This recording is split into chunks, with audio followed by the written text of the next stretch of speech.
Assalamualaikum warahmatullahi wabarakatuh. Alhamdulillah wassalatu wassalamu ala Rasulillah wa ala alihi wa sahbihi wa man wala, amma ba'd. Ayyuhal ikhwah, a'azzani wa a'azzakumullah. Kita lanjutkan pembacaan kitab Al-Adabul Mufrad karya Imam Al-Bukhari. Berkata Imam Al-Bukhari rahimahullah, babun la yu'zi jarahu. Bab tidak boleh menyakiti tetangganya. Bab tidak boleh menyakiti tetangganya. Maksudnya tidak boleh seseorang menyakiti atau mengganggu tetangganya. Berkata Imam Al-Bukhari rahimahullah, haddatsana Musaddad qal haddatsana Abdul Wahid qal haddatsana Al-A'mash qal haddatsana Yahya maula Ja'dah ibni Hubairah qal sami'tu Aba Hurairah yaqul qila lin nabiy sallallahu alaihi wasallam ya Rasulullah inna fulanatan taqumul laila wa tasumun nahar wa taf'al wa tasaddaq wa tu'li jiranaha bilisaniha. Faqala Rasulullah sallallahu alaihi wasallam la khaira fiha hiya min ahlin nar. Qalu wa fulana tusalliyal maktubah wa tasaddaqu bi afwar wa la tu'dhi ahada. Faqala Rasulullah sallallahu alaihi wasallam hiya min ahlil jannah. Telah menceritakan kepada kami Musaddad, ia berkata telah menceritakan kepada kami Abdul Wahid, ia berkata telah menceritakan kepada kami Al-A'mash, ia berkata telah menceritakan kepada kami Abu Yahya maula Ja'dah bin Hubairah, ia berkata aku mendengar Abu Hurairah berkata, dikatakan kepada Nabi sallallahu alaihi wasallam, wahai Rasulullah, sesungguhnya fulanah seorang wanita selalu melaksanakan sholat malam dan puasa di siang hari dan melakukan berbagai kebaikan. Dia juga bersedekah, rajin bersedekah, tapi dia mengganggu tetangganya dengan lisannya. Maka Rasulullah sallallahu alaihi wasallam bersabda, tidak ada kebaikan padanya, dia termasuk penghuni neraka. Lalu mereka bertanya lagi, dan fulana wanita yang lain, dan fulana ada lagi wanita yang lain, ia selalu melaksanakan sholat yang wajib dan bersedekah dengan susu yang dikeringkan. Dia selalu melaksanakan sholat lima waktu dan bersedekah dengan susu yang dikeringkan dan tidak pernah mengganggu seorang pun, tidak pernah menyakiti seorang pun. Maka Rasulullah sallallahu alaihi wasallam bersabda, dia termasuk penghuni surga. Nah, ini hadisnya Bapak, hadis dari Abu Hurairah. Dalam hadis ini Nabi ditanya oleh para sahabatnya, wahai Rasulullah, ada fulanah. Fulanah ini ungkapan kiasan atau kinayah, artinya menyebutkan seorang wanita, tidak disebutkan namanya. Fulanah disamarkan. Wahai Rasulullah, ada seorang wanita yang selalu melaksanakan sholat malam, di siang harinya dia puasa, dia melakukan berbagai kebaikan, dia juga rajin sedekah, tapi sering mengganggu tetangganya, sering nyakiti tetangganya. Maka bagaimana statusnya itu? Bagaimana nasibnya? Maka dia sering mengganggu tetangganya dengan lisannya, ya.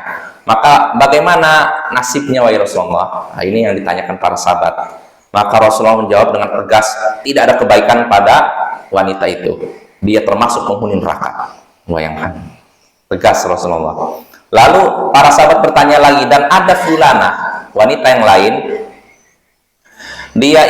wanita ini selalu melaksanakan sholat lima waktu dan bersedekah dengan susu yang dikeringkan. Ya, amalnya cuma sholat lima waktu sama bersedekah dengan susu yang dikeringkan, nggak terlalu istimewa. Tapi dia tidak pernah menyakiti siapapun, termasuk tetangganya, tidak pernah mengganggu siapapun, termasuk tetangganya. Maka Rasulullah SAW menjawab, dia termasuk penghuni surga. Nah, Nah, Bapak-bapak yang semoga dimuliakan oleh Allah, kita bisa mengambil beberapa pelajaran dari hadis ini. Di antaranya pertama, di antara adab dalam bertanya yaitu tidak menyebutkan nama.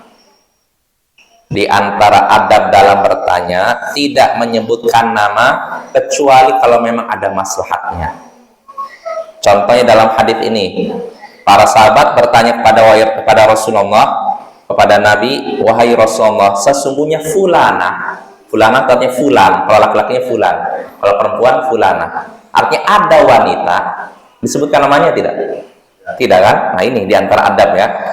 Sesungguhnya ada fulana, ada seorang wanita yang selalu melaksanakan ini, sholat malam, puasa di siang hari, sedekah, tapi mengganggu tetangganya. Tidak disebutkan namanya. Nah inilah adab dalam bertanya ya.